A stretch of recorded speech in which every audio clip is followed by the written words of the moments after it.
তো গাইজ এইটো সাইড মিৰৰ আৰু ৰেপিং পেপাৰ ল'লোঁ দুটা মিলি 500 টকা ল'লে দাদাই।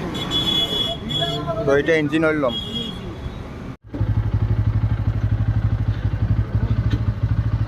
হৈছে বাজাজৰ অইল ফিল্টাৰ, এইটো হৈছে এয়াৰ ফিল্টাৰ, তাৰপিছত এইটো হৈছে ছাইড মিৰৰ মেটেলৰ হয় পুৰা ভাল কোৱালিটিৰ, আৰু এইটো হৈছে fully synthetic engine oil 7100 20W50। তো গাইজ এইটো বস্তু চাব আপোনালোকে, ইয়াতে ডেট আছে চাব পাৰে 26ত এৰ'টো দেখাও আছে, মানে 26ত এইটো বনোৱা হৈছে আৰু 1 তাৰিখ ডেটটো, আৰু বেকপিনো একেই আছে। তো এইটো বস্তু চাব, যেতিয়া ডুপ্লিকেট হয় এইটো বস্তু কেতিয়াও মিল নাখায়, মানে অলপ হ'লেও গড়বড় হ'ব।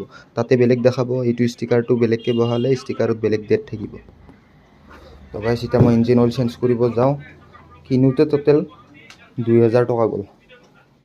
তো গাইজ চাব পাৰে মোবিল কোৱালিটি,